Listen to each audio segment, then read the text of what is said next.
Bom dia, gente. Bom dia. Oi, senhor, tudo bom? Bom dia, João. Tudo bom? Como é que tá, querido? Vai indo, na medida Pois do é. possível. Vamos junto, né? Vamos junto na medida do possível com tudo que a gente consegue unir forças aí, né, cara? Gui, Edu, Bruna, Pablo, Gabriel, Yasmin, Carol, Aimee, o outro João, a Marina e a Isa. Bom, gente, então tô eu aí hoje, né, numa subs emergencial, num cenário completamente triste, né, porque que passou o professor Wagner aí. Vou mandar uma energia boa para ele, né? E ele deve retomar a aula na sexta-feira, se tiver condições, senão eu vou dispensá-lo e depois a gente recupera essas aulas, tá? Isso aí, vocês não vão ficar alijados do conteúdo, mas no atual momento o professor não tem condição nenhuma de dar aula, né? E a gente respeita isso e entende e abraça ele, porque, afinal de contas, é talvez das coisas mais graves que a vida vai nos exigir, né? A perda de um filho recém-nascido, e, enfim, um cenário completamente triste, tá? Então eu tô aí para fazer essas subs. Se vocês abrirem a aula de hoje lá na plataforma, já está com todo o material do Aristóteles que eu tinha prometido para vocês, tá? Então o que não tem ainda é a partir da aula de hoje. Até a aula da semana passada está tudo no mesmo documento. Por isso às vezes até demora um pouco, assim, eu boto para subir de um dia para o outro, porque vai lá da primeira aula até a aula de hoje tudo no mesmo doc, para que vocês não tenham que ficar baixando e fazendo quase que uma colagem de materiais, assim, sabe? Então, enquanto eu conseguir subir no mesmo doc, vai ter um momento que eu não consigo mais, né? Então, eu vou tentar fazer uns 2, 3 docs só ao longo do ano, eu vou sempre atualizando ele, né? Não consigo por tamanho, né? Porque vai chegar um momento que ele não vai anexar ali pelo tamanho dele, tá? Mas então, isso facilita para que vocês façam até uma retomada do conteúdo.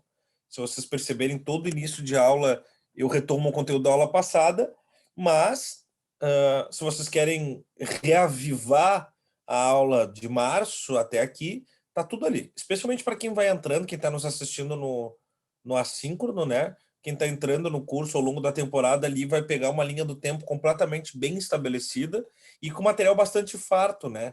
Outro dia até alguém comentava comigo, nossa, mas como tem volume de informação nesse slide? Um slide de apresentação de aula ele é muito mais sucinto, né? Quem está acostumado com aula com slide, ou quem está acostumado a fazer slide, sabe que o material de slide ele é só tópicos, né? O meu não, ele está ali bem recheado, porque é o conteúdo geral que a gente assume em aula, tá? Mas, aula passada, se vocês tiverem alguma dúvida, alguma coisa aí, agora é a hora, né? Mas, aula passada, a gente terminou Aristóteles e começou, só deu ali uma engraxada no que será e é o helenismos, o helenismo ou o período helênico, tá? Esse é um conteúdo bem pontual da prova. É importante que vocês tomem bastante noção dele, porque ele é recorrente de prova, tá? Via de regra, ele cai, como é que diz assim, puxa vida, revezado, né? Via de regra, ele cai revezado, porque são 4 correntes e elas se revezam. Isso, Pablo, a redação de simulado depois eu explico, tá? Bem tranquilo, não esquenta a cabeça. O resultado de vocês vem essa semana. O motivo de vocês não ter o resultado do simulado ainda da redação é porque, cara, eu tô numa fase terrível de aparelhos eletrônicos, tá? Só para vocês terem uma ideia, para eu conseguir dar essa aula no computador para vocês, eu tô com ele ligado desde ontem, sem desligar, do lado da minha cama, tá? Com luz na minha cara a madrugada inteira, com slide aberto, com zoom aberto, porque só o fato de eu desligar talvez eu não conseguisse abrir hoje. E eu já mudei de telefone na semana retrasada até agora umas 3 vezes. Tem alguns de vocês que me mandaram recados e que estão sem resposta, porque eu estou num telefone que está sem o número de ninguém, tá? Eu só tenho grupos do WhatsApp. Então no grupo, se eu abrir a conversa com as pessoas que estão dentro do grupo, eu consigo falar com as pessoas. Mas eu não tenho a conversa anterior, ela vem zerada. Porque o meu telefone estragou, uma produtora minha da TV sem querer bateu no meu telefone, derrubou ele, estragou, eu mandei arrumar, aí o cara arrumou, aí ficou bom. Aí eu consegui recuperar tudo, só que esse bom foi momentâneo, porque aparentemente tinha queimado a placa, mas o cara não sabia. Aquelas coisas de conserto, assim, que parece mecânico de carro, assim, o problema na repimboca da parafuseta. Aparentemente era só o display, mas não era. Aí eu passei tudo para um telefone provisório, tudo que deu, né? Quando o cara arrumou, eu retomei tudo aquilo, aí foi quando eu consegui terminar de corrigir os bagulhos de vocês. Quando eu consegui, daí queimou a placa geral de novo, aí eu mandei pro cara de novo, aí fiquei no provisório. Aí ontem era meia-noite e meia, 15 para uma, quando eu fui sair da TV, eu fui lá no cara recuperar o meu, vamos dizer, a carcaça do meu telefone para ver se eu levo num hackerzinho desses aí, para o cara tirar o que tem lá de dentro e lá tá os simulados de vocês, o que a prof me mandou, o que ela não mandou ainda, o que eu tinha que corrigir. Então eu tô meio refém disso, mas eu tô buscando resolver isso o mais breve possível, porque para mim tá muito complicado. Não, Bárbara, tu não faz ideia assim, porque o meu desespero não é só o simulado de vocês, o meu desespero é que eu tenho uma agenda naquele telefone que na minha cabeça estava toda na tal da nuvem, mas eu sou um analógico, né? Eu achei que estava, mas não estava, não está toda ela. E eu tenho uma agenda ali que vocês não têm ideia. Tem uma agenda que se eu fosse vender ali, ela vale alguns bons R$ 1.000. Tá? Eu tenho agenda ali com o número de jogador de futebol internacional. Cara, eu tenho até o número de bala no meu telefone, entendeu? Eu tenho o número de senador, eu tenho o número de presidente da República, eu tenho o número de diplomata. Eu tenho uma agenda muito pesada e que está retida no telefone. Eu tenho controles financeiros, eu tenho muita coisa naquele telefone, né? Muita coisa. Sem contar memórias, né, gente? Fotos, vídeos, coisas assim bem importantes que eu não tinha passado para lugar nenhum, que a gente fica sempre naquela de atualizar, né? Mas outra hora eu atualizo, e agora não dá tempo, e a vida tá corrida, e aí tem coisas que vão ficando ali. Uma dica se eu posso dar para vocês que já são nativos digitais é atualizem as coisas de vocês. Olha a pergunta que chega aqui. Sor, desculpa a pergunta. Tu colocou slides na plataforma, lembrou o dia, porque não achei eles. Está na aula que está marcada como domingo, que foi subida a aula Filosofia e Matemática, que foi a aula da sexta passada, tá? Então, até eu falei da aula de hoje, mas na verdade a doca é da sexta passada. Bem apanhado isso. Então, mas está como domingo, tá? Não economiza, então, e leva o cara que arruma e não em qualquer chinelo, senão perde tudo. Pois é, Pablo, eu levei nesse cara e eu não levei fé nesse cara. Porque, primeiro, que o cara não cobrou barato. E segundo, que ele não resolveu nada, né? Ele fez assim uma recalchutagemzinha. E aí eu não levei fé nele, por isso que eu recolhi ontem. Ontem, com um pouco de. Eu fiquei um pouco angustiado, assim, com a ideia de que o cara pudesse até perder meus bagulhos. Eu digo, depois que eu sair da TV, eu vou aí. Então eu passei na casa do cara, era meia-noite e 45, pra tu ter uma ideia. Entendeu? 15 para uma. E aí, para hoje de manhã, agora eu tô com o telefone, para hoje levar num outro hackerzinho aí que eu tenho que é mais pau ferro, assim, para ver se o cara recupera. Porque, cara, eu tô assim que eu nem durmo, velho. Porque tem muita coisa ali. Cara, tenho memórias ali que eu não recupero nunca mais, entende? Então, eu tenho vídeos, assim, os últimos vídeos, por exemplo, da minha tia, que faleceu agora de Covid. Eu tenho ali naquele telefone vídeos que a família não tem um monte de coisa ali que, cara, não posso perder esse telefone. As redações de vocês estão arquivadas e catalogadas ali, né, numa planilha. Mas vamos lá. Helenismos, tá? O helenismo, ele rasga os protocolos da filosofia grega. Ele é a extensão da filosofia grega, tá? Ele não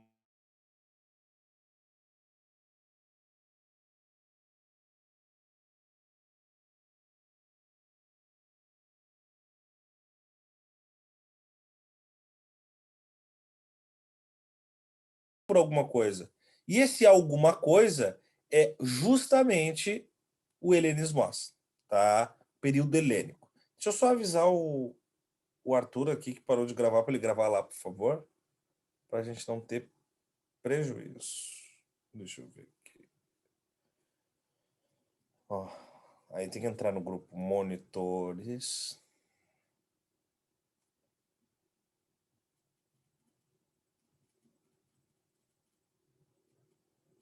Pera aí. Então, a coisa mais horrível é tu usar um telefone que tu não tá habituado, cara. Tu fica assim meio como quem tá dirigindo uma máquina que não conhece. Então tá. Eu costumo chamar, se vocês quiserem colocar como gíria, que esse período é um band-aid histórico. Ele faz uma colagem entre períodos. E isso é muito importante para a gente entender que ele tem uma característica específica. Ele é um meio termo entre a filosofia grega e a filosofia romana. Se vocês perceberem, quando eu falar daqui algumas aulas em filosofia romana, a filosofia romana que a gente estuda é menos a filosofia política romana, porque isso vocês acompanham mais na aula de história, assim, né? A estrutura do Império Romano, né? E mais a filosofia cristiana, ou cristã, se vocês perceberem, né? Se vocês preferirem. Bom, a partir disso, o helenismos nos traz algumas características gerais, né? Como a ascensão dos macedônios com o Alexandre o Grande, né? Características,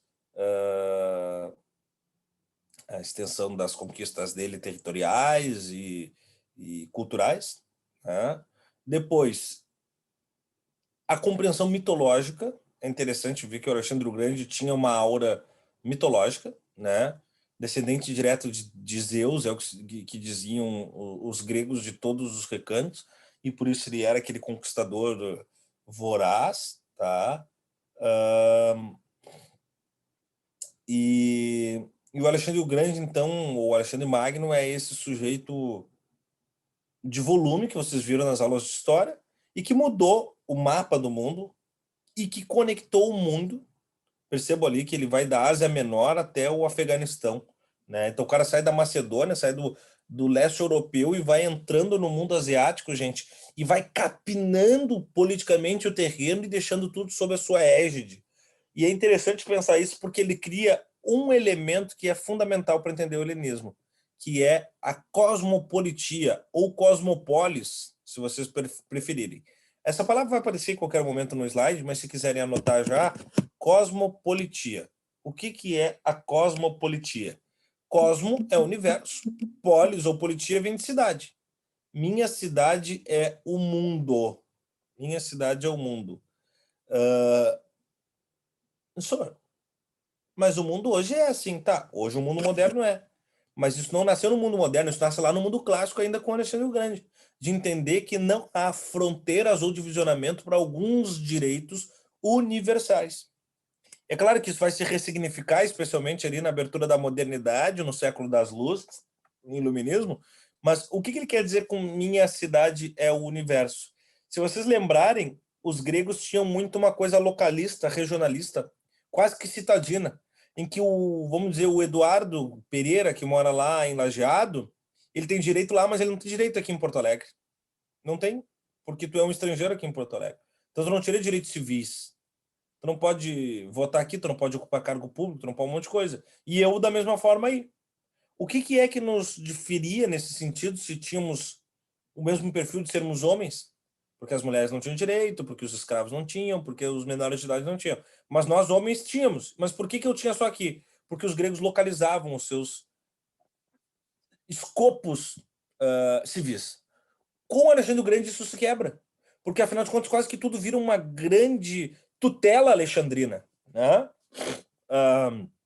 Então a filosofia política do Alexandre é mais universal, ao mesmo passo em que, se vocês pararem para ver, ele é o capitão, né? Ele é o chefe, ele é o comando. Se ele é o comando e ele tem os seus generais são o subcomando, o cidadão comum perde o seu poder de participação na vida pública. E se eu perco o meu poder de votar e de viver a vida dos outros e de ajudar a construir, eu me aponto para mim mesmo. Não que eu esqueça da comunhão, da convivência, mas isso é desimportante no degradê, no grau de hierarquia, onde passa a minha vida a ser mais importante do que a de vocês. Vamos lá, se eu não posso fazer vocês felizes, eu vou ser eu feliz, eu comigo mesmo. Então, esse é o grau de atendimento da virada dos helenistas, né? Ou os helênicos, que é a eudaimonia de si mesmo, a felicidade própria. Tá? A felicidade própria, voltada para si, ela vira o eixo da prioridade. Então, a vida privada supera a vida pública pela primeira vez desde que a gente está estudando, né, a vida privada ela passa a se tornar mais relevante, mais importante, mais prioritária. Isso porque a vida pública não tem mais poder de ação, né?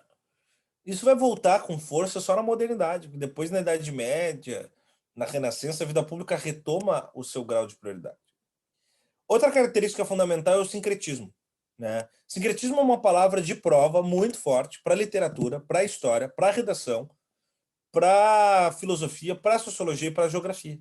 O que é o sincretismo, gente? É a quebra de um dogma exclusivo de religiosidade.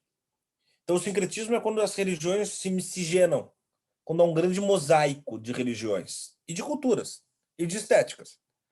E aqui há isso. Por quê? Porque eu estou falando do mundo asiático, do mundo europeu, grego, e isso começa a se misturar de tal forma que o Alexandre cria um laço indissolúvel entre essas culturas e elas acabam influenciando uma na outra. Tanto é que os romanos, depois, quando ascendem ao poder, eles assimilam os deuses gregos, alterando os nomes, né? Vocês sabem disso, né? Tá. A ciência avança muito, talvez seja um dos períodos de maior avanço. Eu digo que tem dois grandes períodos para a ciência, para a medicina e para as técnicas, né? Técnicas econômicas, técnicas catalogais e tal. É o período helênico e a Renascença. São os dois grandes maiores períodos da humanidade. Não é o período que mais se evoluiu, tá? A pós-modernidade tem sido bem legal nisso. Mas é o período que mais se evoluiu num curto espaço de tempo, tá? Se evoluiu muita coisa num curto espaço de tempo. Alguém está anotando? Eu dou um minutinho. O Edu também está anotando. Fica tranquilo, Edu, anota aí. Dou um minuto aí e a gente segue o material. Só preciso que vocês sempre me avisem para eu não correr o slide. Por mim, tudo bem, eu só anoto as palavras-chave para depois eu me lembrar. Por Boa. mim, já tá tudo. Deixa eu ver o recado que chega aqui. Anota pela explicação. Boa, Paulo. Boa. Indo para frente, então, aqui alguns personagens que eu até comentei na última aula, né? O Políbio, que é um grande regimentador de história, a geometria, que não surgiu com Euclides, surgiu com Tales de Mileto, mas que toma um outro corpo com Euclides, né? O Arquimedes, que nos traz as leis mais primárias e basilares da física já sustentada, a literatura bucólica do Teócrito, que vai influenciar direto depois aí grandes nomes do surgimento da literatura romana e depois europeu de maneira geral, os grandes portugueses que vocês vão estudar com Guilherme, até um pouco da literatura brasileira, né? E aí a gramática, a geografia e a medicina avançando. No aspecto artístico, duas obras já apareceram na prova. A Vitória de Samotrácia, ou Samotrácia, se vocês preferirem, não tem diferença, tá? E a Vênus de Milo, né? A Vênus de Milo é muito mais famosa, né? Como obra, assim. São obras que datam do helenismo, já é uma assimilação da cultura romana depois, italiana, né? De maneira geral.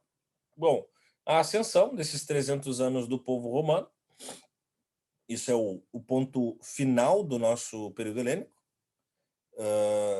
Deixa eu ver o que mais. Aqui, no aspecto de filosofia, só se preocupem com aquele primeiro eixo de tudo que está escrito aqui, o primeiro eixo que tem uma cabeça verde ali, ética, né? Das 6 gavetas, eles estão preocupados com a ética, mais do que com a metafísica, mais do que com a política, mais do que com a epistemologia. Isso tudo aparece, óbvio, mas a ética é a grande gaveta, tá? Propõe modos de chegar à felicidade. Não precisa anotar isso. Só anotem bem grande em algum canto eudaimonia, que é a felicidade grega, é a busca individual pela eudaimonia. Tá? Busca individual pela eudaimonia. Não mais a coletiva, agora é individual. E aí nós começamos com a primeira corrente. Essa primeira corrente, a gente até suscitou ela no final da aula passada, ela atende às premissas raiz, assim, as premissas, como é que eu posso dizer, proto-católicas, tá? pré-católicas, pré-cristãs. É muito curioso quando a gente fala de cristianismo, porque a gente não fala de Jesus Cristo, né? O cristianismo não é criado por Jesus Cristo. Isso é uma coisa importante que se diga. O cristianismo não é criado por Jesus Cristo. Ele pode ter sido praticado, mas teorizado ele não é. Porque me digam aí um pouco mais, vocês que às vezes até dominam mais tema do que eu, porque alguns de vocês são cristãos, outros evangélicos, outros gostam de estudar a obra, né? Mas me digam quando é que surge o cristianismo? Não precisa dar uma data, não é uma data. Eu só quero assim um, um, um cenário. Quando é que surgiu o cristianismo? Me diga. Eu acredito que mais depois da morte de Cristo, né? É a Mas partir da fica morte. mais. É a partir da Até tinha alguém, alguns que seguiam eles, mas normalmente era poucos ali, né? Além dos então, 12. então tu pegou dois fatos, o quantitativo e o qualitativo. O quantitativo é que realmente, né? Jesus Cristo não tinha só os 12 apóstolos, tá? Tem gente que acha que ele era só seguido pelos 12 e nada mais. Não. Ah, Jesus Cristo tinha alguns bons centenas de milhares de seguidores que começaram a se ramificar. 12 apóstolos era o seu ministério. Era quase como os ministros de um presidente, tá? Porém, vou combinar que era pouca gente no aspecto quantitativo também. Mas eles seguiam não uma doutrina, mas eles seguiam a atividade de um líder.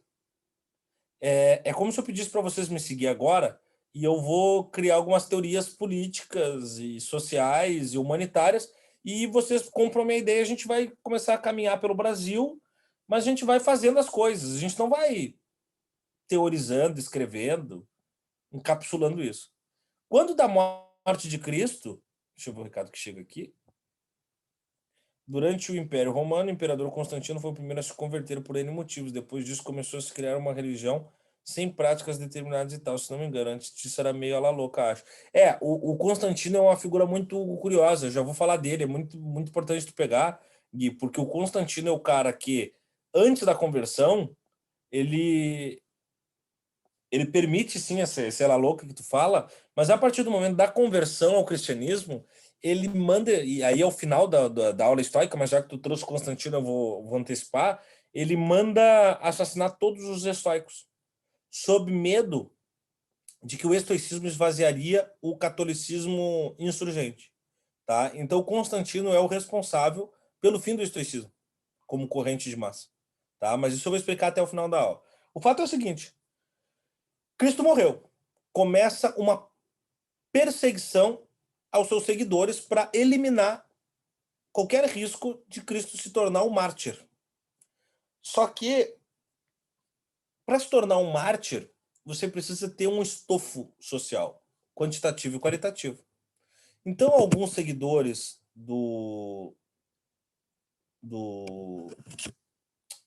de Jesus Cristo, do JC, do cabeludinho, eles cumprem uma diáspora. Eles se exilam, os que não são executados, né? Muitos seguidores, inclusive a maioria dos apóstolos, eles são executados em batidas quase que do Estado, né? Só que dois deles acabam regimentando forças, agrupando forças. O Pedro e o Paulo, chamados de dois pilares da Igreja Católica. E o Pedro e o Paulo começam a escrever e a teorizar. E aí sim, sobre as práticas de Cristo. E aí eles viajam, eu contei isso na aula passada, até o Chipre. A gente sabe que hoje é o Chipre, na época era a Ilha de Andrômeda, que pertencia aos gregos, como tudo, né? Gente, era perigava tu chegar em Bagé naquela época e tu tava na Grécia, né? Tudo era Grécia, né? Tu tá em Candiota, mas tá na Grécia. E aí, então, Pedro e Paulo começam a escrever. Escrever. Quando chegam no Chipre, eles não vão à toa nessa viagem. Eles vão para estudar com alguns gregos chamados estoicos. Porque os estoicos, eles tinham teorias já estabelecidas e manualizadas, escritas, que, apesar de serem pré-cristãs, tinham muito a ver com o que Cristo fazia. Então é meio assim, ó, tá, Cristo foi o cara do freestyle, tá? Ele foi meio livre, assim, na pegada dele. mas ele se encaixava de alguma maneira em algum estilo. Que estilo era esse? É o estilo estoico. Então vamos lá pegar o estilo estoico, vamos pegar a prática de Cristo e vamos criar um estoicos 2.0. E é o que eles fazem. O cristianismo é o estoicismo 2.0, mas muito mais completo, porque aí tinha um líder. Os estoicos não tinham líder. E esse líder, gente, Jesus Cristo não é um líder espiritual simplesmente. Ele é um líder político, é um líder social. De tal maneira que a instituição que o representa, o seu partido político, chamado Igreja Católica Apostólica Romana, se torna a instituição mais perene e mais forte dos últimos 2000 anos. Percebam que o cristianismo, gente, tem 2000 anos.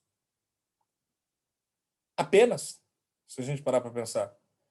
E é a coisa mais forte que o ser humano inventou nesses 2000 anos. Mais do que os modos de governo. Os gregos, antes disso, inventaram a democracia está acabando. Quando eu digo que a democracia está acabando, eu não estou sendo apocalíptico aqui.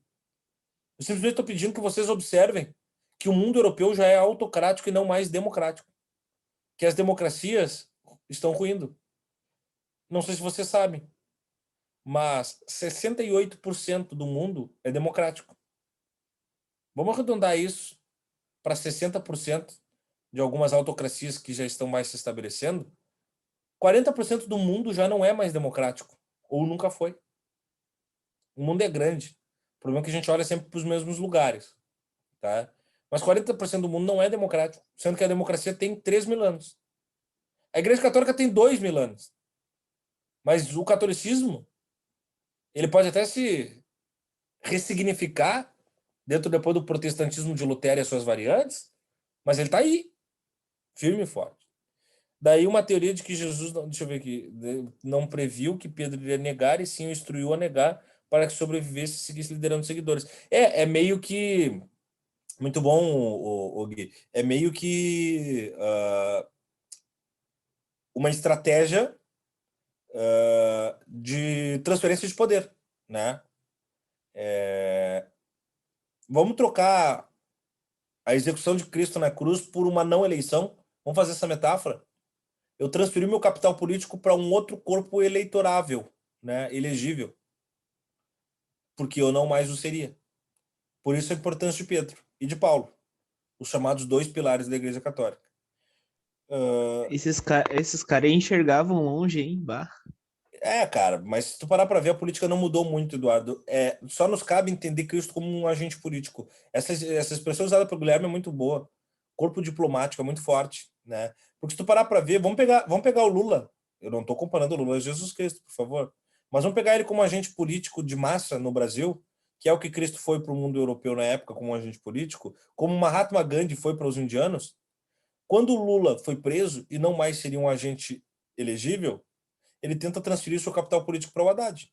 Não é diferente do que acabou de dizer aqui o Guilherme. É claro que não funcionou. Não funcionou, mas o movimento é o mesmo. Vamos pegar o interesse dos estoicos. Eles perceberam que a filosofia era restrita. Tá, para não ficar só em Lula. Vamos pegar os Castro. O Haddad teria que ter negado. Mas vamos pegar a ditadura castrista em Cuba, que vocês estudam mais para frente com o Marcito e a gente comenta, meio de passagem na aula. Che Guevara não era o líder da revolução, ele era o líder militar. E não existia Fidel Castro. Che Guevara constrói, com o poderio bélico, a figura política de Castro, que só mantém a ditadura porque transfere seu capital político quando dá morte já em avançada idade ao irmão. Aí o Raul Castro, quando da sua derrocada, transfere para o atual presidente, que mantém uma ditadura já mais fragilizada, porque perde a essência qualitativa, ainda que quantitativa.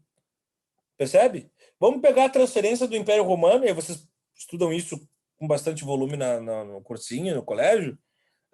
O Império Romano tem uma dificuldade de manutenção geográfica e ideológica, porque transfere de uma maneira randômica, por conta de todo aquele cenário que parece novela das 8, assim, de traições, de tomada de poder, de virada de jogo, né? Tem sempre uma carta no baralho que não é esperada, não tem uma constância para transferência perene da ideologia. Isso é muito importante para um domínio político-ideológico. Tá? As dinastias orientais, os clãs. Por isso, a transferência é para filhos. Por isso, o império é mais forte do que uma democracia como instituição. Porque eu mantenho uma linha de pensamento. O que fragiliza o império é quando alguém lá na ponta final da família, ideologicamente, é a ovelha negra e assume o poder. E quebra a narrativa ideológica de sustentabilidade daquele poder monocrático, monotemático e monocanal. Tá? O fato é o seguinte: os estoicos eram caras muito teóricos. Como é que começa o estoicismo até que Pedro e Paulo vá conferir? O estoicismo, ele surge aleatoriamente, ao acaso, como as boas criações da humanidade, né? O Zenão de Sítio, um fenício, era um mascate, assim, ele era um camelô, se vocês quiserem saber, assim, fazer um... A gente bota ali comerciante e tal, né? Mas ele era um camelô, ele passava de cidade em cidade pegando uns produtos, vendendo e fazendo um H, tá? Esse cara naufraga no litoral grego e, vamos dizer assim, que o pneu do carro estourou e ele para numa mecânica para arrumar. É mais ou menos o que acontece com o barco dele. E aí ele para e lá, ele tá fazendo hora, esperando ali, né, enquanto o cara tá arrumando o pneu, e ele conhece um livreiro. E ele compra um livro. O cara dá um livro para ele, na verdade. Eu tô aqui, eu crio umas metáforas assim, só para ilustrar, tá? Mas o cara dá um livro para ele que se chama A República. Tá? Vocês conhecem A República? Platão escreveu. Ele lê aquele livro e volta no cara fascinado pelo personagem do livro. A pergunta que eu faço rápido é: quem é o personagem do livro A República? Isso é pergunta de prova e eu alertei muito na época. Sócrates. Sócrates. Sócrates é o personagem dos livros narrados por Platão, assim chamados diálogos socráticos. E ele diz: mano, esse Sócrates é muito a fuder, cara. Quem é esse cara? Eu quero conhecer esse malandro aí. Aí o livreiro diz: bah, esse aí já morreu. É nego velho, era nego velho, de outra banda aí. Esse já era. Ah, mas então eu quero conhecer esse Platão. Não, Platão já morreu também. Já era. Ah, mas como assim? Não sei o quê. Não, ó, mano, é o seguinte, ó. Se tu viajar pro interior aqui, passando ali, vira à direita em Santa Cruz do Sul, ali, segue como que vai para Santa Maria, tu vai encontrar um seguidor da doutrina platônica, o Crates. O Crates é contemporâneo do Aristóteles. Ele era mais novo que o Aristóteles, mas é da mesma geração, assim. Vamos dizer, foram colega de faculdade, assim, tá? Esse cara é um platônico especialista na República. Esse cara tu vira no posto Piranga, depois segue toda a vida, né? Como diz os Catarina ali, né? Pega e vai toda a vida, segue a direita, depois vai toda a vida. E aí, ali ele vai te dar uma luz, cara. E esse cara ficou tão fascinado por aquilo que ele vai lá. E ele estuda com esse cara e ele fica tão fascinado pela ideia de um lugar ideal para se viver que ele diz assim: eu também quero criar um lugar ideal para se viver. Mas eu não concordo com Platão que seja assim, que seja assim. Eu vou criar o meu próprio lugar ideal para se viver. Então ele escreve um livro. Sabe como é que é o nome do livro dele? A República. Então, ele plagiou Platão na cara dura, tá? Foi sabe o memezinho aqui, ele pode copiar, só não faz igual? Ele fez. Claro que o nome do livro é A República, autoria Zenão. Então a gente chama de A República de Zenão, tá? Para não confundir com a República de Platão. O conteúdo não tem nada a ver, mas o nome do livro é o mesmo. Porque no conteúdo é a República pelos olhos de Zenão. E a República pelos olhos de Zenão, ela é muito mais, como é que eu posso dizer assim, perto do cristianismo do que aquela coisa política do Platão. Então, se vocês colocarem estoicismo igual cristianismo, vocês vão achar a resposta da prova. Então, vamos pensar em algumas coisas. Me falem algumas coisas, agora a aula é de vocês, né? Porque senão só eu falo. Isso é chato pra um cacete. Me falem algumas coisas que vocês lembram de Jesus Cristo, assim? Tipo, quero encontrar Jesus Cristo em algum lugar. O que eu tenho que lembrar?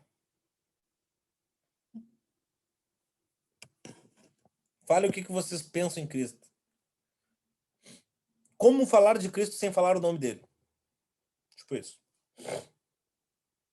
Acho que quando a gente fala de virtudes, humildade, essas coisas, a gente automaticamente tende a ir mais para esse lado religioso, assim, que é o ideal de Cristo.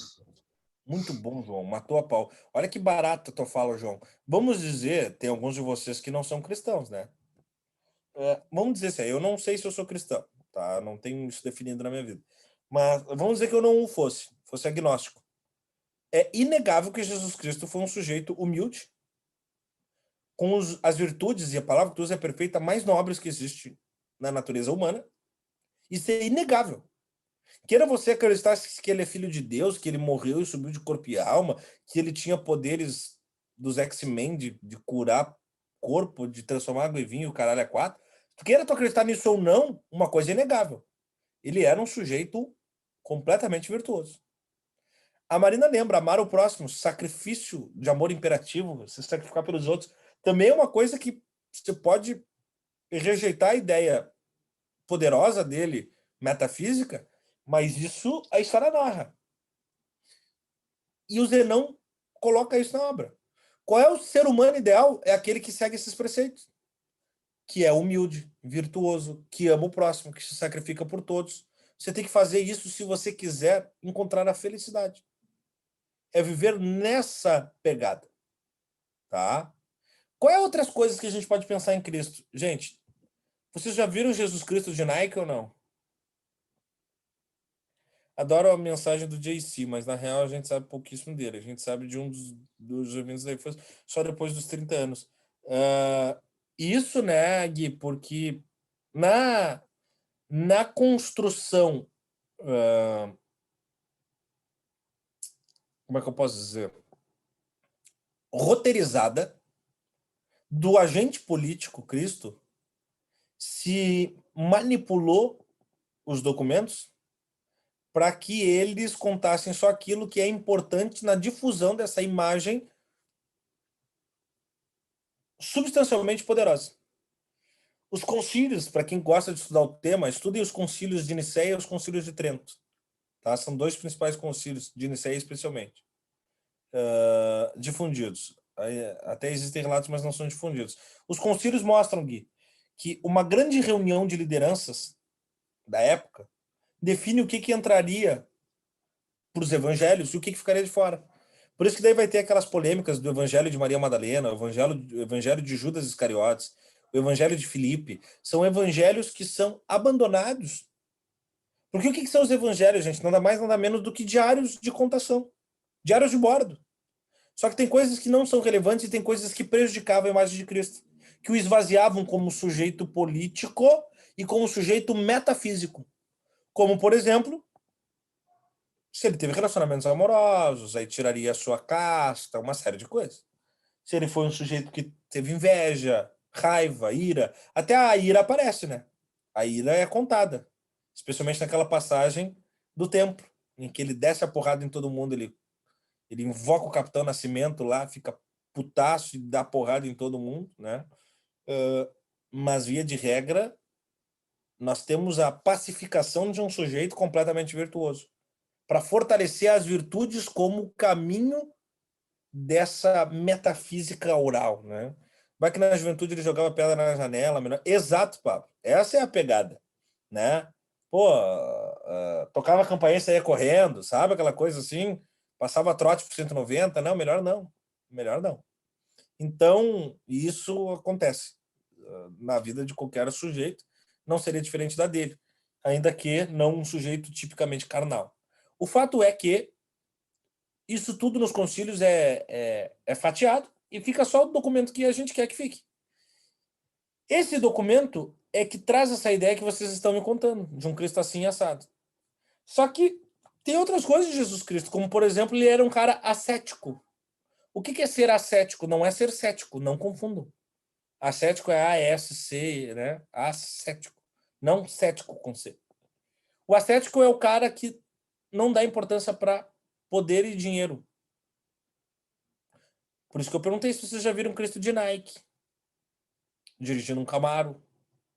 Ele nunca deu importância para as coisas do poder, pro ouro, pro luxo.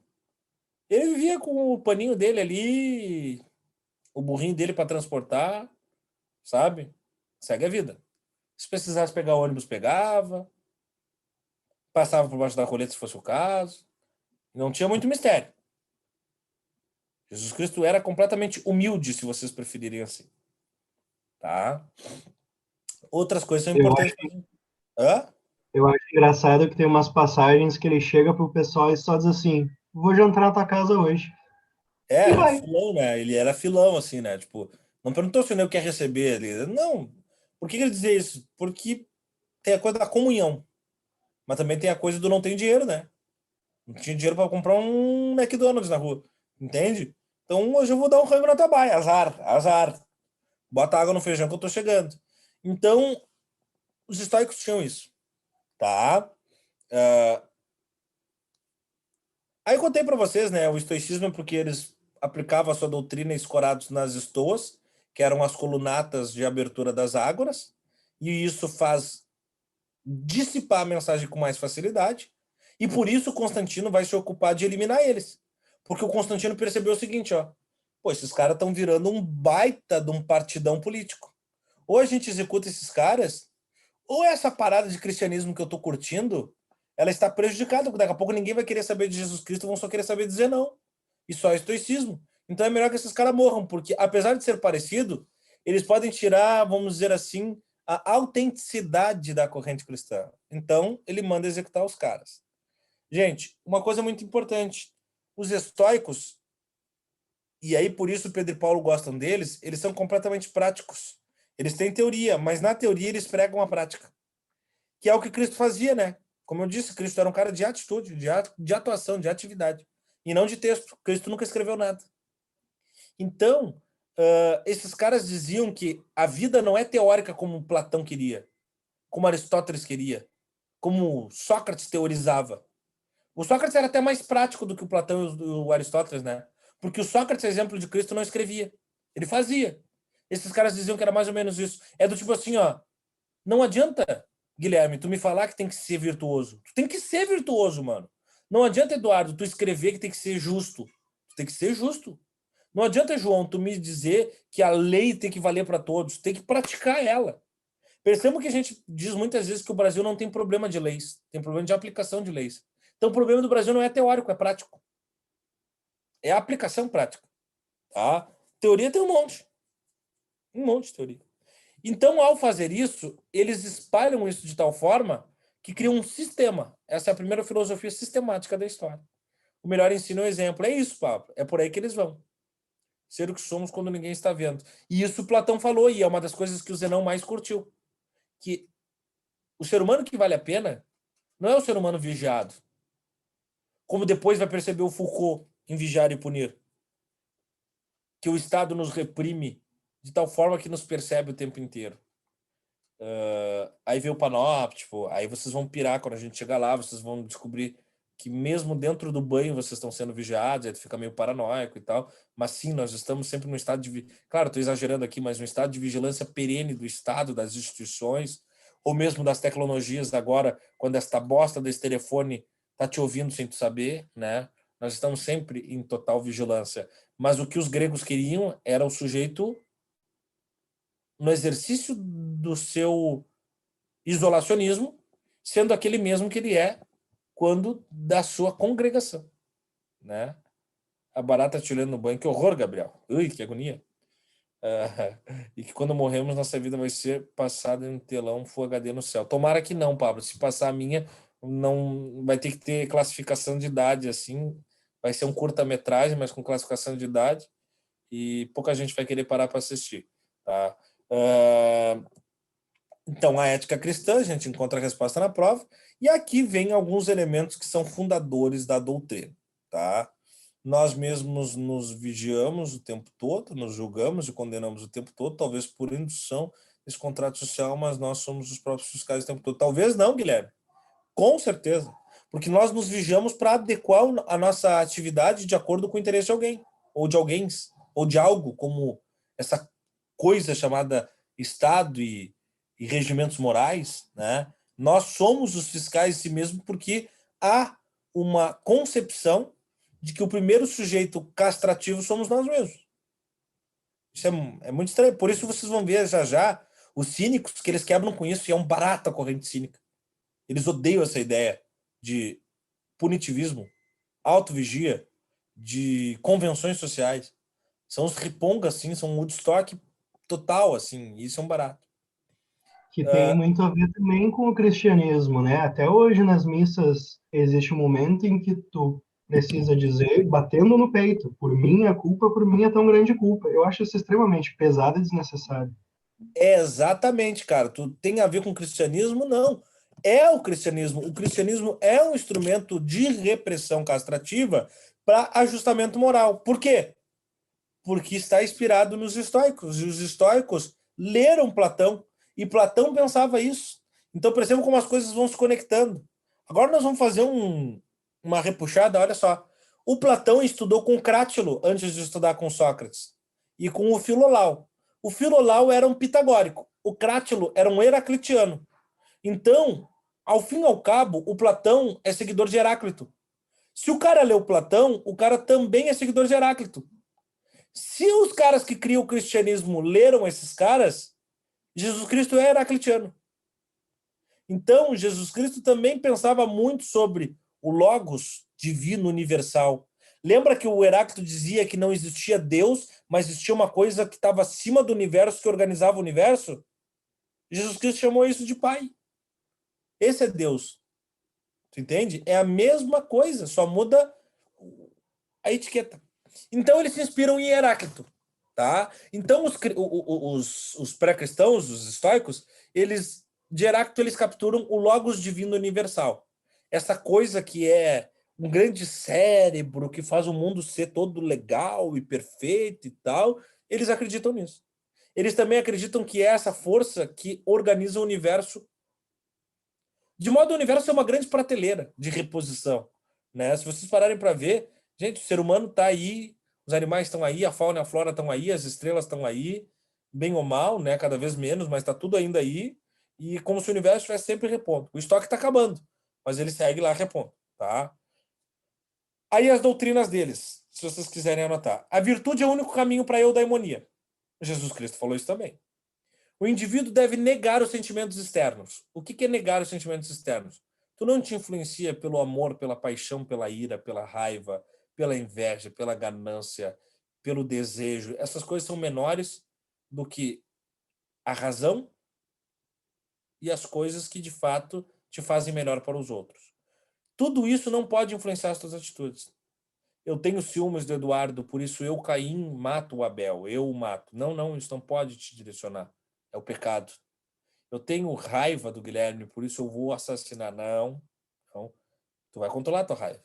Tu vai dominar o teu instinto primitivo da inveja. Os 7 pecados não vão afetar o teu julgamento racional das coisas.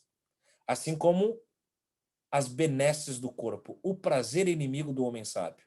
Então, se tu de fato quiser ser racional, você blinda-se dos prazeres. Os prazeres carnais. O sexo, a bebida, enfim, qualquer coisa que gere essa sensação de entrega. As paixões, exato, Guilherme, as paixões de maneira geral, né? Então, o prazer se afasta. O indivíduo não se preocupa com a morte, porque isso é uma coisa que os estoicos falaram, a Igreja Católica até fala, mas a Igreja Católica faz um grande uso da morte, né? A morte é o instrumento de domínio da Igreja Católica, porque é na morte em que eu passo essa vida no telão Full HD, e aí é também que vai ter aquela banca quase como de carnaval, aquela dando nota para minha vida e sabendo se eu vou pro pódio ou se eu fico lá na lanterna, na zona do rebaixamento. Como eu não quero ir para a zona do rebaixamento, que daí eu vou para a Série B e a Série B é o inferno, eu quero estar na zona da Libertadores, para isso eu tenho que fazer tudo certo antes da morte. Então é uma maneira de me chicotear para que eu fique um sujeito ético. Céu, tudo belezura, jardim verde, grama nunca cresce. No céu, Pablo, no céu tem sempre assim, tudo de bom. No céu tem 13º, o Pix pinga no dia certo, tem cerveja gelada. Para quem come carne tem sempre churrasco, para quem não come carne tem sempre as comidas aí vegana e tal, vegetariana e os cambal. O céu tem conta do Netflix liberada, o céu todo dia é feriado, tem carnaval, entende? O céu é legal. O inferno é cancelar uma conta da net o resto da vida, preso na linha, né? Tem pão no céu, Carol, e morreu, né? Então, para que tu mereça, perdão, esse lugar legal, tem que fazer tudo certo, né? Primeiro come o brócolis para depois tu ganhar o chocolate. É tipo isso. Comer o brócolis é viver dentro dos preceitos daquela doutrina. Se tu não fizer, castigo, vai pro inferno, né? Então, a morte é um instrumento usado, mas os estoicos viam que tu não tinha que se preocupar com a morte. Tu tinha que viver, de acordo com as doutrinas pregadas, é claro.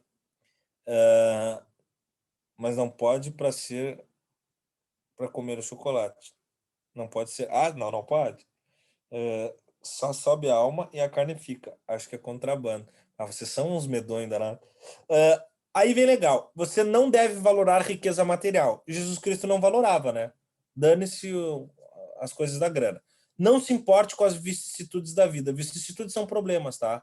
É uma das grandes lições estoicas. E não se sofre com fadiga. Eu vou contar essas duas. Primeiro, fadiga não é cansaço, como alguns de vocês imaginam. Fadiga é o pré-cansaço. É a antessala do cansaço. É o cansaço antes do cansaço. Isso é um dos grandes pecados, né? Que é a tal da preguiça, mano. Olha só. A fadiga é cansar só de pensar em ir para academia. Porque o cara não pode cansar de pensar de ir para academia, ele tem que cansar de fazer exercício. Aí eu não vou para academia porque eu vou cansar. Isso é um pecado danado, porque isso te reprime a experiência. Tu não vive aquilo. Fadiga é tu não ir, já tá no inferno, galera. Fadiga é tu não ir para festa porque tu pensa que tu vai gastar um tempo e uma energia na festa. Aí tu perdeu uma experiência e por um pré-cansaço. Fadiga é tu evitar fazer uma viagem legal porque tem que ir e voltar. E só de pensar na viagem te dá preguiça. Então isso te reprime as experiências. Tu não vive. Não faça isso. Depois, as vicissitudes da vida. Aí uma lição estoica que eu tento carregar para minha vida, quero dividir com vocês, os que já foram meu aluno sabem, é muito difícil porque exige muito da gente, mas quando a gente consegue, pelo menos aos poucos, aplicar isso, isso nos eleva para um patamar espiritual muito grande. O que é isso? Eles usam a seguinte frase, tá? Existem dois tipos de problemas. Os problemas que vão se resolver e os problemas que não vão se resolver. Os problemas que vão se resolver, você não se preocupa porque eles vão se resolver. E os problemas que não vão se resolver, você não se preocupa porque eles não vão se resolver. Então você não se preocupa com o problema. Os problemas são sempre menores. A nossa preocupação é que os agranda, tá? Então, é claro, exato, se não tem solução, solucionado está. E se tem solução, também solucionado está. Meu celular estragou. Eu posso ficar puto e isso estragar meu dia. Fazer meu dia ficar completamente amargo. Que eu brigue com as pessoas, que eu me irrite facilmente, que aquilo me chateie. Como o seguinte, ó. É daí, Yasmin, é daí. Como o seguinte. Tá, estragou meu telefone. Eu posso voltar no tempo e evitar que ele estrague? Não, não posso. Então o que eu posso fazer é seguir a vida. Tentar arrumar, se não der, comprar outro. Vou gastar uma grana, vou, mas preciso dele, preciso. Então, azar, entendeu? Perdi o ônibus, vou atrasar para chegar no serviço. Meu chefe vai brigar. Bom, se meu chefe vai brigar, eu já sei disso, então eu não vou ficar enlouquecido na parada, com gastrite. Eu vou botar um fone de ouvido e vou curtir o próximo ônibus que entrar e, sabe? O Uber, sei lá o quê. Eu deixo acontecer naturalmente, Bruna. É isso, tá? Não posso me atucanar com aquilo que eu não vou alterar no universo. Comi um chocolate na segunda de dieta, fazer o quê? Agora já foi. Gabriel, mas seria mais ou menos isso também. Te deu uma satisfação, né? Deu prazer, deu um agrado ali. Dane-se a dieta. Na segunda que vem eu começo de novo. Entendeu? Não vou ficar. Comi um chocolate, que horror e tal. Não, aconteceu, foi, segue o baile. Tá? Mais ou menos isso. Mas claro, tu tá falando de prazer e eles tentam reprimir o prazer, né? Mas mesmo assim, Levem isso para a vida de vocês, tá? Se tem solução, espera que vai se resolver. Se não tem, siga lá pelota. Mas não te abala, não te atucando. Tá? Então é mais ou menos isso. Aí, aqui tem uma frase tipicamente estoica. A morte é uma parte natural da vida. Alegre-se por aqueles que ao seu redor viveram. Faltou a palavra viveram. Lamentar jamais, sentir falta jamais. Os laços emocionais levam ao ciúme. Na sombra da cobiça se transforma. É um grande pensador estoico que falou essa frase. Alguém sabe quem ele é?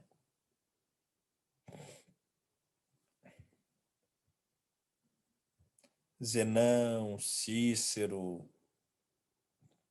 Temos grandes estoicos. Pedro e Paulo. Alguém quer arriscar? Essa é uma frase que já foi dita muitas vezes. Então, Gabriel, somente laços emocionais levam ao ciúme, né? Tu já teve ciúme, Gabriel? Muito bom, Guilherme. Tu teve ciúme de alguém que tu gosta? Vamos lá, Gabriel, vamos dizer que tu te relacionou agora com alguém, tá? Amorosamente. Um menino, uma menina aí, tu gostou da pessoa, tá? Tu tem ciúmes dessa pessoa. Agora vamos dizer que tu te relacionou assim, tu ficou com alguém, mas que não faz muita diferença na tua vida. Talvez tu não tenha ciúmes dessa pessoa. Porque somente o laço emocional vai levar ao ciúme. Só que o laço emocional é algo para ser positivo, só que o ciúme é algo negativo. Então a coisa boa facilmente vira chave para algo ruim. Resta saber como você calibra isso, tá? O Guilherme acertou. Mestre Yoda é o Jedi da saga Star Wars, criado para representar a filosofia estoica. Então, Mestre Yoda está muito mais próximo de Jesus Cristo do que de um mago, porque ele justamente está trazendo a mensagem estoica. Quase tudo que ele fala é tirado da obra estoica, tá? Porque, afinal de contas, Star Wars não é sobre bichinho verde de orelha pontuda, tá? Ou sobre um inimigo que tem problemas respiratórios no uso de uma máscara preta. Ou sobre um exército que atira mal. É sobre filosofia. Eu tenho um livro, porque agora eu tô deitado, mas depois eu vou botar a foto para vocês verem. Um livro sobre a filosofia em Star Wars, tá? Primeira delas, e mais importante, é a política de Aristóteles. Vocês viram comigo ali a monarquia e a degeneração para a tirania. Vocês viram a democracia e a demagogia, a aristocracia e a oligarquia. Tudo isso aparece em Star Wars, né? E, enfim, as anarquias e tal. Como outros tantos filósofos estarão presentes ali, cada um deles no arquétipo de um personagem. O Yoda é o estoico, tá? Eu fui no pensamento familiar, mas quando tu é pequeno, tem ciúme da mãe dando mais atenção para outra criança. Perfeito, Gabriel. Perfeito. Todos os laços amorosos catapultam para o ciúme. Nós temos aqui que controlar, né? Porque, afinal de contas, uma coisa leva a outra. Tem uma frase do Yoda, talvez o Guilherme, que é mais... tem uma memória melhor, vai lembrar. Eu nunca lembro a sequência, Gui. Que ele diz, né, que a ira leva a raiva leva o medo leva o sofrimento, é uma coisa assim, né? Quando ele tá percebendo que o Anakin vai se tornar o Darth Vader. Como é que é? Esse é o Código Jedi, se eu não me engano. É. Tem Ele tá vociferado pelo Yoda. Ele aparece pela verbalização do Yoda, né? O medo leva a raiva leva o sofrimento, né? O Anakin vai bem naquilo que o estoicismo pregava contra. E daí se transforma no Darth Vader, passado inclusive por uma desfiguração física que representa a mudança. Muito bom. Nunca assisti todos, mas não lembro dessas frases ditas. Porque quando a gente assiste uma obra dessa, né, Gabriel, no primeiro momento a gente não está preocupado muito com o teor conteudista da coisa. A gente está preocupado ali com sabre de luz e universo, e isso chama muita atenção. Mas quem já assistiu, reassista Star Wars. Eu sempre sugiro, se gosta de filosofia especialmente, tá? E quem nunca assistiu, se permita. Passa, primeiro pelos anos 70, ali, a primeira trilogia dos anos 70, passa pelo ranço de ser uma coisa bastante, assim, arcaica, mas tenta ver com olhos maduros da vida adulta, do conteúdo do que representa. e depois as modernas, enfim, mas pensa justamente nesses valores filosóficos, políticos, algumas referências literárias, tá? É bem legal, gente, bem legal. Bom, aí eu botei outras passagens, né? Especialmente viver com virtude é viver em harmonia com a natureza que por ela mesma se impõe como ordeira, correta e universal. Esse é um texto do próprio Zenão. Aí depois tem Cícero, né? O único bem que existe é a retidão da vontade e o único mal, o vício. As emoções corrosivas são produtos dos erros de julgamento. Um sábio ou uma pessoa com perfeição moral e intelectual não sofre tais emoções. É mais ou menos uma síntese do que a gente viu, só que aí em citações, tá? Não há emoção a paz, não há ignorância a conhecimento, não há paixão a serenidade, não há causa a harmonia, não há morte a força. Substitua a força por fé, tá? E aí vocês têm a doutrina estoica transplantada pro cristianismo, tá? Exatamente isso, tá? Conhecimento é o quê? O logos, que é o que a gente acabou de ver. Não há paixão, é o quê? O controle das paixões, que é o que a gente acabou de ler aqui. Olha ali, tá nessa frase verde.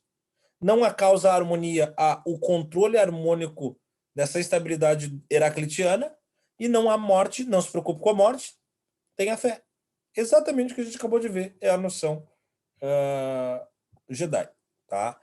Só que tudo que eu falei na aula até agora, com reta final de aula já, se vocês lembrarem ou aprenderem, perfeito. Se não lembrarem, não aprenderem, mas sabendo esse último slide agora aqui, é o que vocês precisam levar para a prova. A ideia central da filosofia. Cada corrente, eu falei na aula passada, tem 2 teses centrais. São 4 correntes, teoricamente seriam 8 teses centrais, mas são 5. Porque a ataraxia aparece em todas. O que muda é só a outra face da moeda, que no caso de agora é a apatia, no caso dos cínicos será a autarqueia, no caso dos céticos será a catalepsia e no caso dos epicuristas será a aponia. O resto é completado pela ataraxia. São palavras gregas, não tem como escapar, a gente vai ter que saber elas, tá? É meio que aprender grego aí mesmo, né? Aula de grego. Mas tranquilo, gente, não é nada ou não tem como saber, ou basta, não souber isso, eu vou me prejudicar na prova. Não precisa se desesperar. É bem simples. Algumas até falam por si só. Vamos entender apatia. Ela nos lembra uma palavra latina, que é apatia. E apatia é um estado amorfo. Um estado, assim, apático, de não atuação, de não interação. O Eduardo Pereira está apático na aula. Ele não está na aula, ele está só de corpo. Ele está ali, mas ele está olhando para as borboletas. Está apático. No futebol a gente usa muito esse termo, os comentaristas, né? Quando o jogador está meio desligado, quando ele não está dentro do jogo, saca? Sei lá, o Edenilson está apático, entendeu? O Maicon está apático. Bem que podia ter uma aula extra que ensina a reforçar essas palavras gregas que é bom saber. Pode deixar, Pablo. Se tu me lembrar disso, eu crio uma aula só com a terminologia grega para vocês. Pode deixar, só me lembre, tá? Me lembre que é um interesse de vocês, a gente marca, nem que seja uma aula gravada. Eu gravo ali que não precisa ser uma aula longa, uma aula em meia hora a gente mata isso, e aí eu gravo esse material e mando para vocês com o maior prazer, tá? Pode deixar, só me lembrem, Bruna. Às vezes manda um recado ali. Assim que eu recuperar, se Deus quiser, hoje meu telefone, eu vou avisar vocês no grupo, aí eu vou recuperar as coisas perdidas, aí vocês me lembram, e essa semana mesmo, ou na que vem, eu já organizo isso. Ou eu espero um pouquinho, tá? Porque aparecerão alguns termos ainda, não necessariamente gregos, mas a Idade Média também tem alguns terminhos meio chatos, aí eu faço tá? Compiladão. Pode ser, Gabriel, pode ser ao vivo, não tem problema nenhum. A gente só vai precisar fazer fora do horário de aula, né? A gente vai ter que ver ou uma noite, ou um sábado aí que a gente consiga fazer, com todo o prazer. Podemos organizar no sábado, Bruna, não tem mistério. Vamos meter um sábado aí. Boa pergunta, João. Boa pergunta. Algumas perguntas vocês mandam na direta, então os colegas não veem, mas eu vou ler.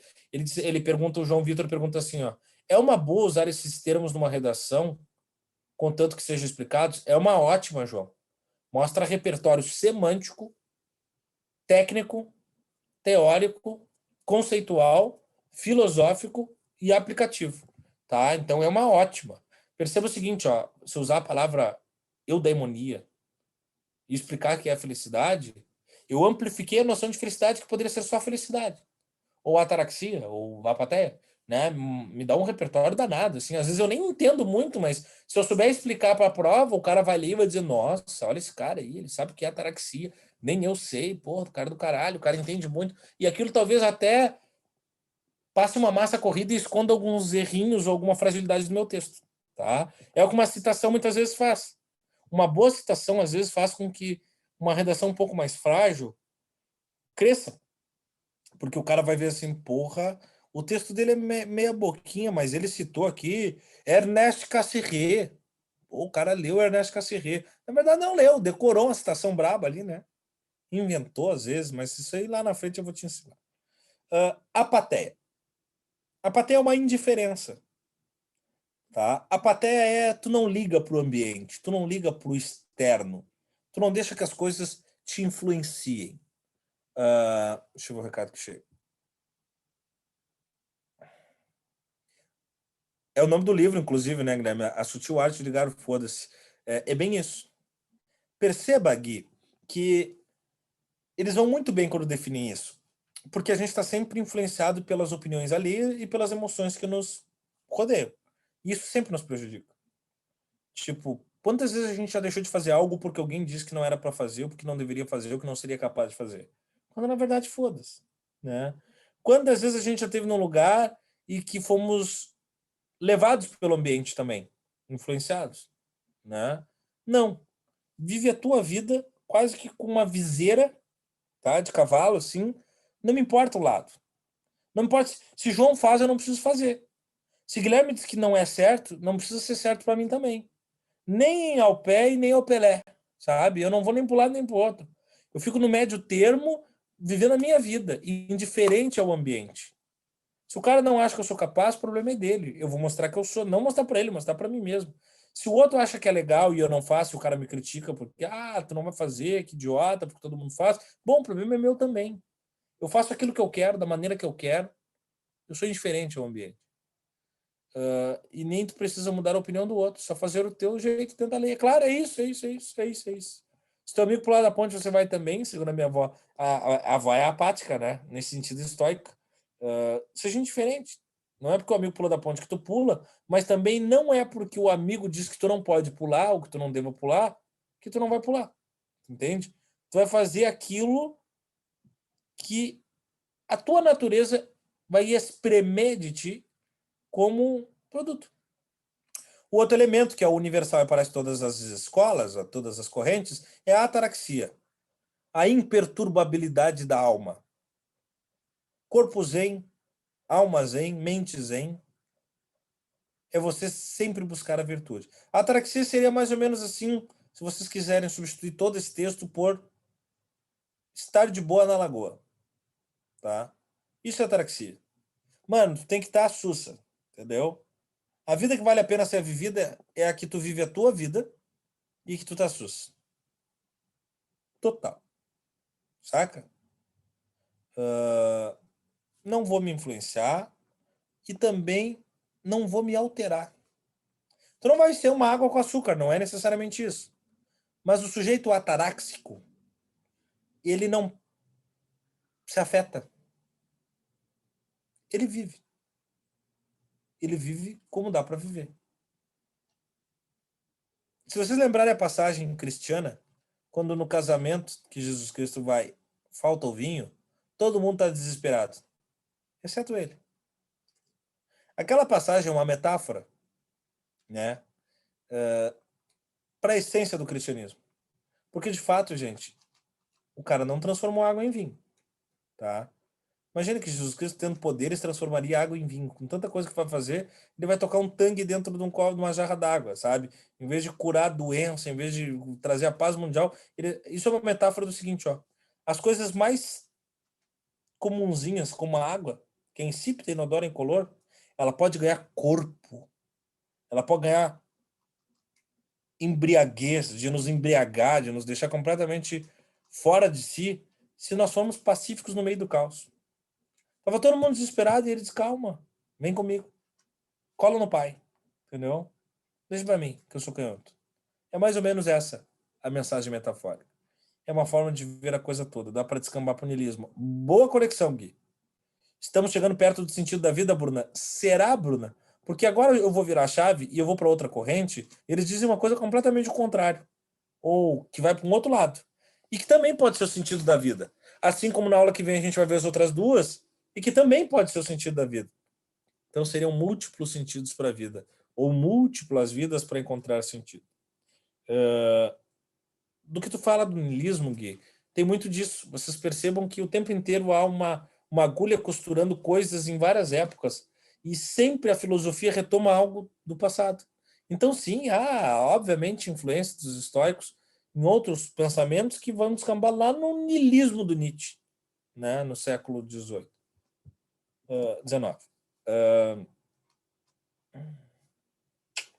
Tá, aqui eu botei mais citações, né? Sêneca, Cícero, Zenão, e acabou. Alguma dúvida sobre o estoicismo? Não? Se alguém tiver, por favor, peça. Se não quiser pedir agora, depois é só me chamar também. Nunca tem mistério. Gente, a gente vai agora pro cinismo. Esse aqui é o ceticismo, mas eu vou pular, porque o cinismo tem mais a ver, então eu vou pro cinismo. Depois eu volto. Me lembrem que a gente não viu o ceticismo, tá? Esse é o cinismo. Ou cinismo, como está escrito ali, que os gregos chamavam de canismo. Canismo lembra cão. Esses caras são os cães, chamados cães da cidade. Que tipo de cachorro que não vive dentro do pátio e vive no meio da cidade? Como é que eu posso chamar esse cachorro?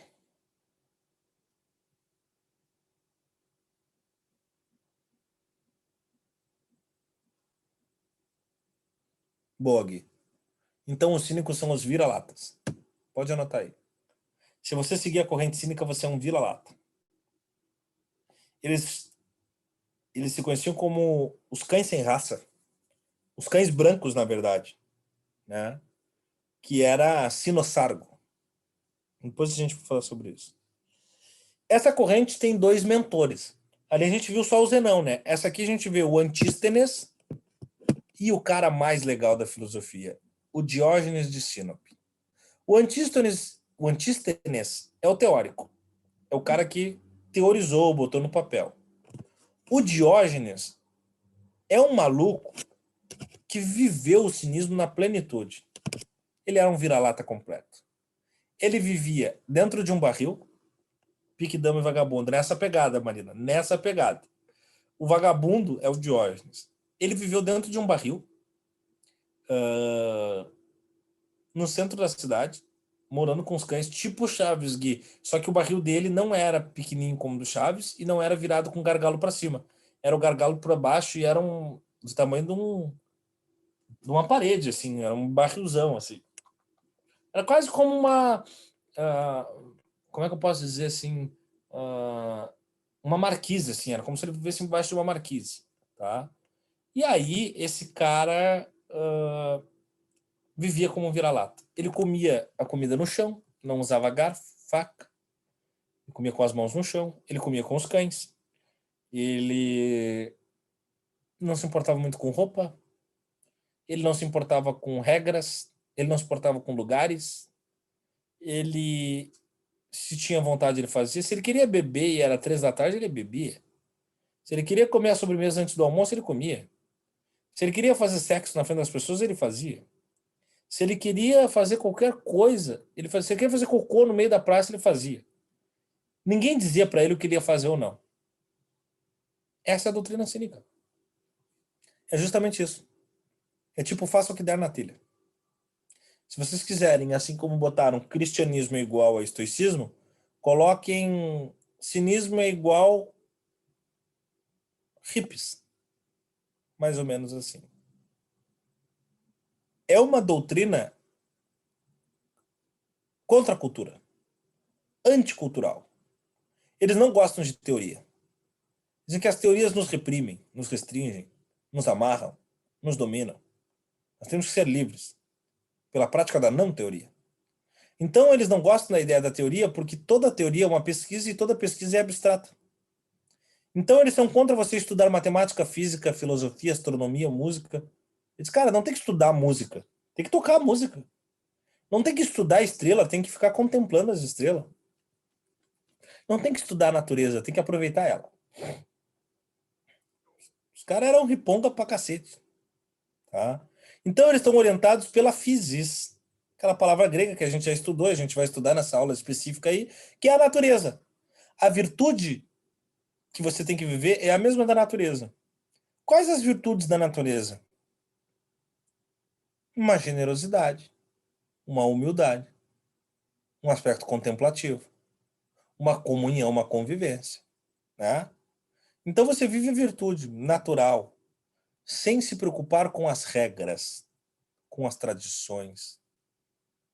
Não, o Diógenes, Carol, o Diógenes de Sinope, ele vai entrar já já. O Antístenes é só o mentor, tá? Esse aqui é o cara. Diógenes de Sinope. Gabriel pergunta, ué, mas se eles estão estudando, por que eles querem então... Por que eles querem então seria a mesma coisa se eles pensassem assim? Não, é porque no estudo deles, justamente, o estudo deles é muito simplório, viu, o Gabi? Eles, ó, tá escrito aqui que não é para estudar. Tipo isso. Entende? É como se eu fizesse um slide para vocês aqui, ó. Não estudem. Tá dada a aula. Vivam. Terminou a aula. É mais ou menos isso. Tem umas paradas muito loucas do Diógenes, tá? A primeira delas é que tem um mito, uma lenda sobre ele, que já caiu na prova, que é a busca pelo homem justo. É o nome do título, é o título do mito, tá? Dessa historinha. Pesquisem. Anotem, porque pode cair na prova. O que é a procura pelo homem justo, ou a busca pelo homem justo? Reza a lenda que ele andava de madrugada com um... Como é que diz? Essas lanternas primitivas, assim, que era com... Lampião? Um lampiãozinho, assim, um lampião, acho que é um lampião, né? Ele andava com aquilo de madrugada, procurando o homem 100% justo. E ele, obviamente, nunca encontrou.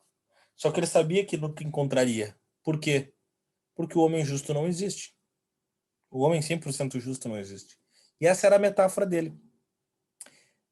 Diz que ele jogava aquilo na cara das pessoas e ele dizia que quando encontrasse o homem 100% justo, aquele homem ia brilhar. Brilhar, brilhar, brilhar. Eu pergunto para vocês, é capaz de um ser humano brilhar? À exceção do Edward do Crepúsculo? É capaz de um homem brilhar ou não? Então, por que ele procurava se ele sabia que não existia? Excelente pergunta, Marina. Para provar para as pessoas que não existia. Porque é na prática e não na teoria. Sacou? Mas não é esse brilho de glitter, Guilherme, que aquele glitter tu bota depois fica por dentro do cu até no meio do ano. São João já ainda tá com glitter. Mas é o seguinte, o que ele queria dizer é, percebam que todo mundo está no escuro, e é por isso que ele saía de noite, e no escuro todo mundo é igual, ok? No escuro a gente pouco difere as pessoas. Porém, se eu jogar a luz na cara do Eduardo, eu enxergo melhor Eduardo.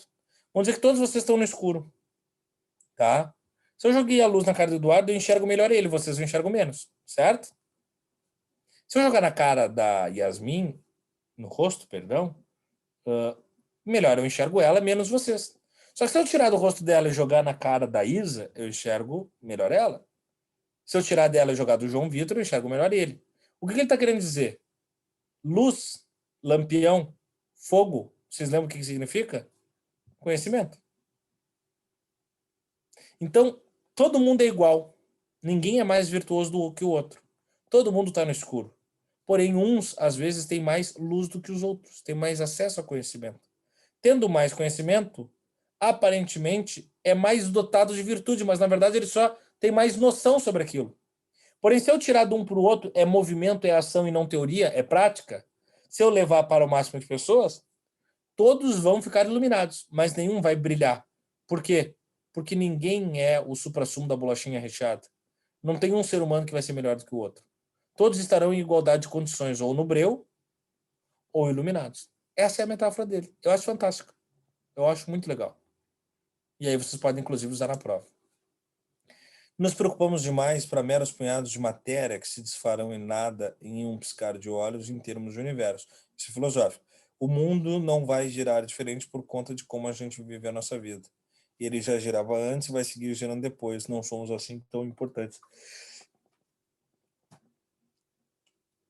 Isso apareceu, Gui, lá nos pré-socráticos, quando eles diziam o que pra gente, o Heráclito, por exemplo, e aí a gente vê que o Heráclito influenciou os estoicos e influencia também os cínicos, e os cínicos e os estoicos trocam figurinhas, tá?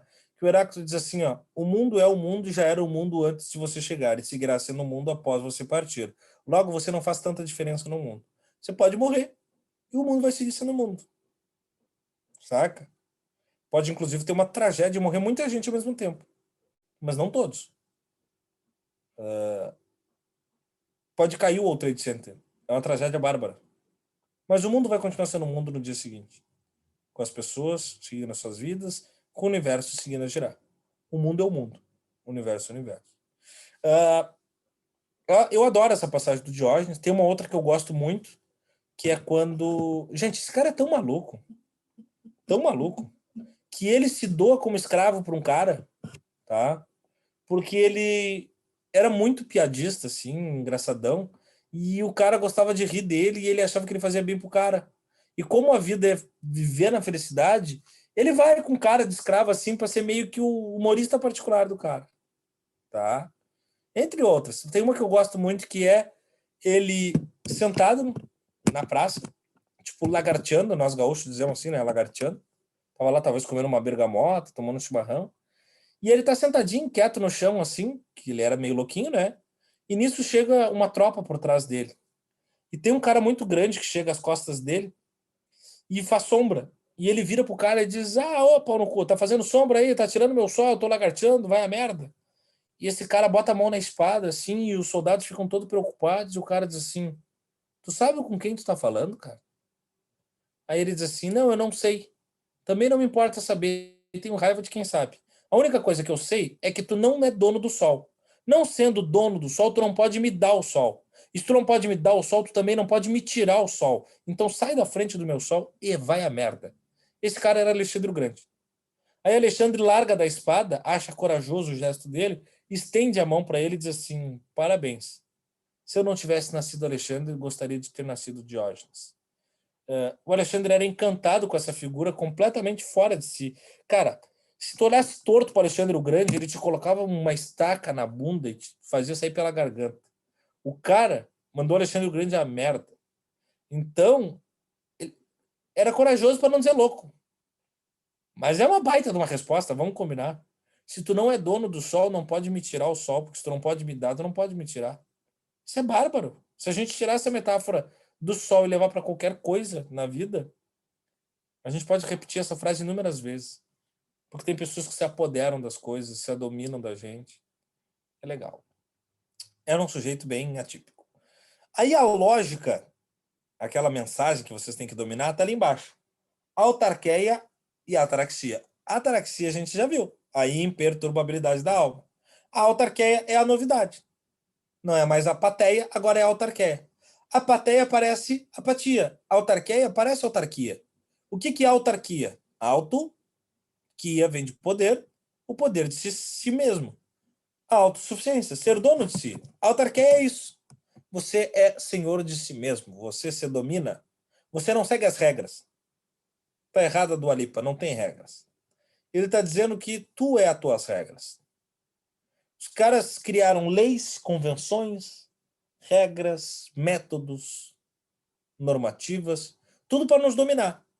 Então ele diz, abaixo as instituições religiosas. Vamos pegar hoje a Igreja Católica? Dane-se a igreja, com o que ela diz. Porque eu vou para o inferno se eu for homossexual, ou se eu fizer uma tatuagem, ou se isso, aquilo. Inventaram regra idiota.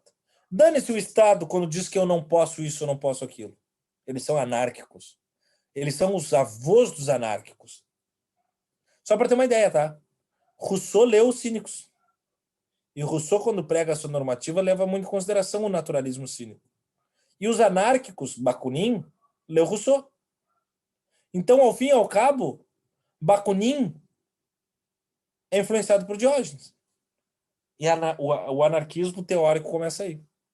Muitas pessoas morreram até chegarmos aqui. A única coisa que sobrou de algumas delas foi atos que tiveram repercussão na história. É isso, Gabriel. É isso que ele está dizendo. São as ações e não os textos, as teorias. Tá? Para encaminhar a aula, gente, está aqui a doutrina. Né? Não é importante que vocês anotem, coisa e tal. É tudo que a gente falou na aula. O importante é o que estava roxinho ali. Né?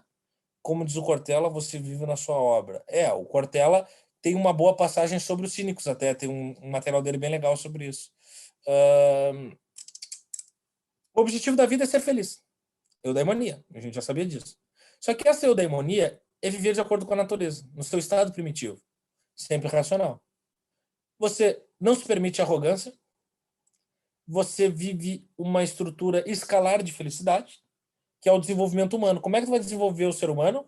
Tu é dono de si, tu também é indiferente ao universo, como os estoicos já tinham dito.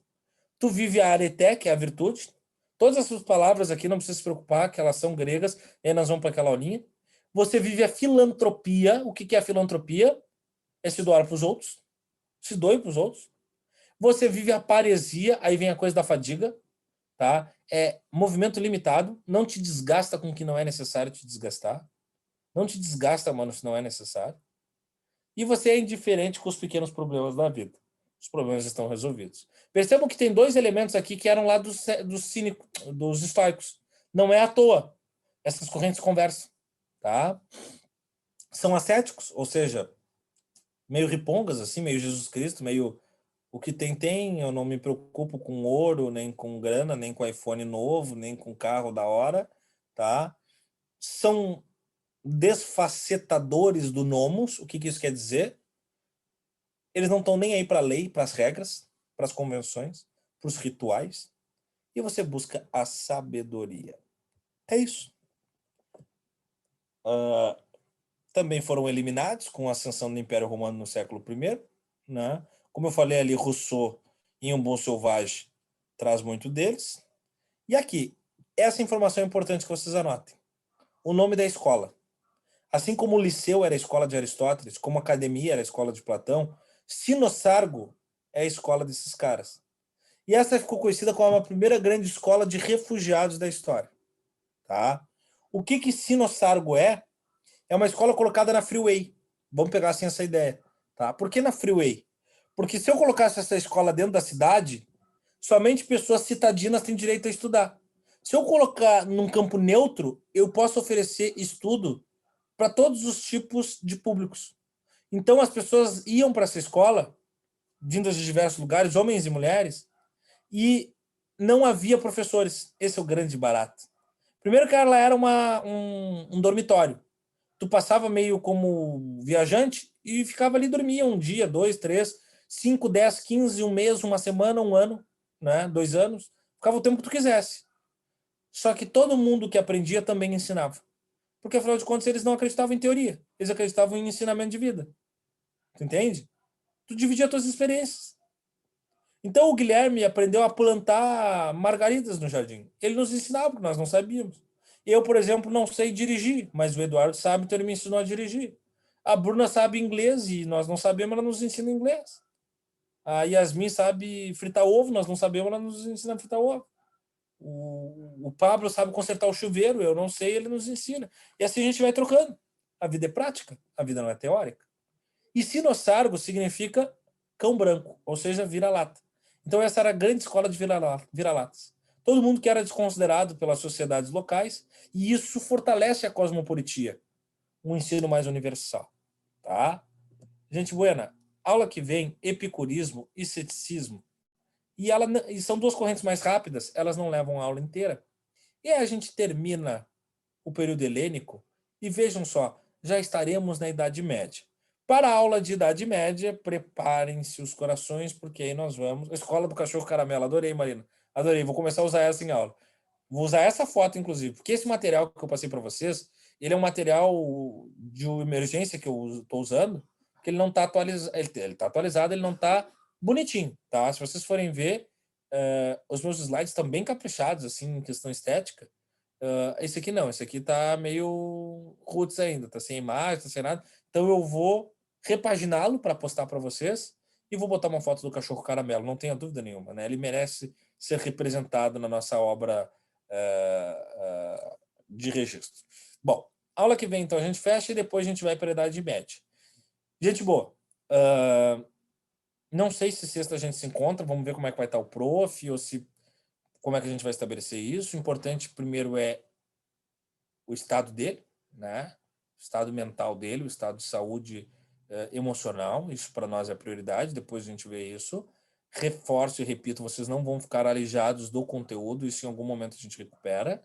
E eu tenho 2 momentos que eu quero oferecer para vocês, eu vou me organizar, que é uma palestra de atualidades, que eu quero dar com um convidado especial, e agora vocês me deram essa ideia, eu gostei dessa parte mais semântica, tá? Então vai rolar também. Estou em débito com as correções de redação, expliquei o porquê, mas eu estou correndo atrás para resolver. Se eu não conseguir, aí não tem jeito, eu vou ter que comprar um celular e começar aí do zero, salvar o número de todo mundo, chamar no inbox, começar tudo do zero. Aí eu faço isso. A gente até vai perder um pouco de tempo, mas infelizmente foi o meu prejuízo, tá?